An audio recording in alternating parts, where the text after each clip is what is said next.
Salut et bienvenue dans C'est le week-end, votre émission culture et loisirs de la Charente Libre. Cette semaine, nous vous amenons dans les coulisses du festival Soyaux Fous d'humour, dont la 18e édition débute ce soir et va multiplier les rendez-vous au cours des 3 prochains week-ends entre Gonpontouvre, Rueil-sur-Touvre, Soyaux, La Couronne et l'île d'Espagnac.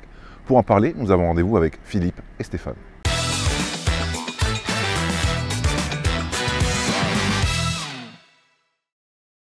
Alors Stéphane, Philippe, bonjour. Bonjour. Alors à quelques encablures du début du festival, expliquez-nous cette nouvelle édition, l'affiche et comment ça va se dérouler. Alors affiche et déroulement, donc on va attaquer dès ce soir à Gonpontouvre, ici même dans cette salle avec le spectacle des Apollons. Nous enchaînerons donc demain, samedi, à l'île d'Espagnac à la salle Georges Brassens avec Mélodie Chronique.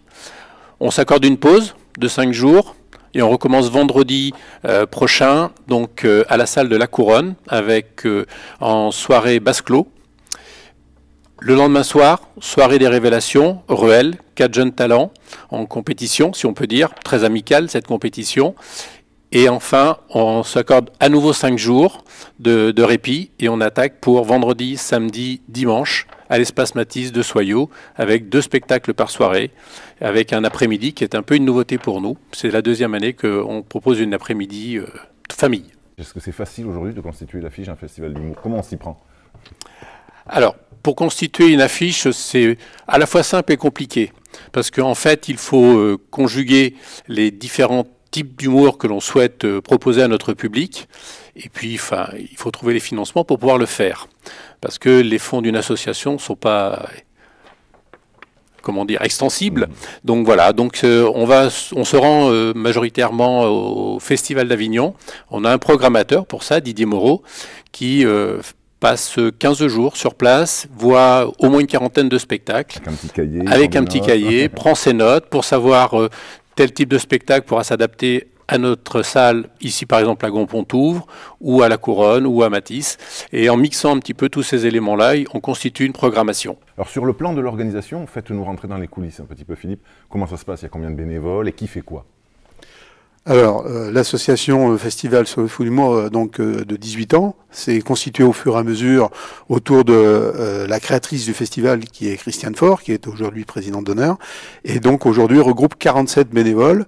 Voilà, l'association est constituée également d'un bureau, voilà, qui est constitué de 8 membres actifs, et ces 47 bénévoles et les membres du bureau sont la cheville ouvrière, je dirais, de la composition et de l'animation du festival tout au long de l'année. Parce qu'on parle du festival, comme le disait Stéphane précédemment, du 8 novembre au 24 novembre, mais le festival, c'est quelque chose que nous devons faire vivre tout au long de l'année, à travers des réunions, des préparations. Il y a le travail effectivement de recherche des spectacles, comme on le disait à l'instant. Voilà, tout ça, ça nécessite, je dirais, du travail permanent, avec le bureau principalement, qui est, je dirais, comment dire, l'organe qui fait fonctionner tout au long de l'année le festival. Il y a le côté financier également, où effectivement il y a la partie trésorerie, bilan comptable. Rechercher des partenaires, j'imagine. Rechercher des partenaires, trouver des subventions, voilà, ça fait. Tout ça, ça occupe quand même une bonne partie de l'année quand on fait l'association de tous ces différents activités qu'il faut conduire pour arriver au festival et avoir, je dirais, la réalisation du festival au mois de novembre. Est-ce qu'un festival comme Soyaux Fous d'humour, au-delà du fait que la mécanique soit huilée à 18 ans, il est majeur, est-ce que ça reste une structure fragile en fait? Comment ça se passe? Oui, ça reste toujours une structure fragile parce que nous sommes dépendants de tout ce que vient d'évoquer Philippe, les partenaires. Donc il faut fidéliser nos partenaires, qu'ils soient des partenaires privés, des partenaires institutionnels, et il faut fidéliser notre public, voire le renouveler ou l'étendre. Donc forcément c'est toujours quelque chose, c'est toujours un exercice d'équilibre qui se remet en place chaque année. Et ça se fait bien. C'est quoi la fréquentation? C'est 2000 personnes environ? À peu près, ça, entre 1800 et 2000 personnes. Et c'est un public qui est familial quand même, très souvent, non? Pas que. Alors familial, ça peut, mais disons que ce sont avant tout des personnes qui ont pris depuis 18 ans l'habitude de venir nous découvrir au fil des ans. Et ça devient familial parce qu'on a ajouté ce fameux dimanche après-midi avec un spectacle tout public qui permet justement de pouvoir inviter les familles entières. Alors avec le recul, qu'est-ce qui a conduit à la création du festival et aujourd'hui, comment vous définiriez son ADN? Alors, le festival, comme le précisait Philippe tout à l'heure, est né de l'idée de Christiane Faure, qui est la présidente d'honneur aujourd'hui, mais qui est surtout la fondatrice de ce festival. Elle a souhaité créer ce festival avec des personnes qu'elle a rencontrées autour d'elle, pas forcément un cercle très proche, mais des personnes qui avaient l'amour du spectacle vivant. Et donc, elle a mis sur pied ce festival. Elle a fait des recherches de partenaires, elle a mis l'association sur pied, sur les rails. Et puis, l'idée, c'était de pouvoir proposer en Charente ce qui n'existait pas, ou très très très peu, de l'humour sous toutes ses formes, que ce soit des visuels, que ce soit des seuls en scène, des troupes, de l'humour musical.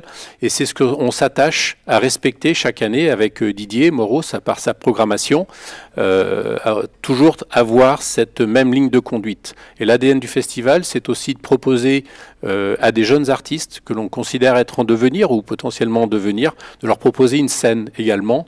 Donc ça, on y tient beaucoup et tant qu'on pourra le faire, on restera dans cette veine-là. Enfin, pour terminer, vous connaissez la célèbre réplique de Desproges, hein, on peut rire de tout, mais pas forcément avec tout le monde. Est-ce qu'en 2024, c'est quelque chose qui est vrai encore, de plus en plus, de moins en moins? Qu'est-ce que vous en pensez? Aujourd'hui, il faut s'autoriser à rire de tout. Et on a la chance dans notre pays de pouvoir avoir cette liberté artistique de s'exprimer sur une scène.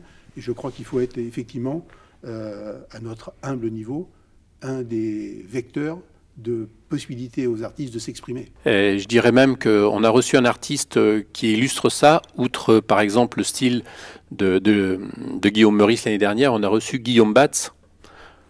Guillaume Batz qui était dans l'autodérision, qui savait se moquer de lui pour se moquer de son handicap.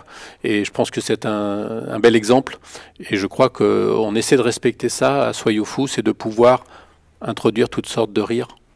Eh bien, tous les deux, on va vous souhaiter un excellent festival. On vous remercie Merci de nous avoir accueillis. Voilà, merci à tous et à toutes de nous avoir suivis pour cette nouvelle émission de C'est le Week-end. On espère que vous serez nombreux à vous rendre au festival Soyez Fous d'humour. Nous, on se retrouve la semaine prochaine.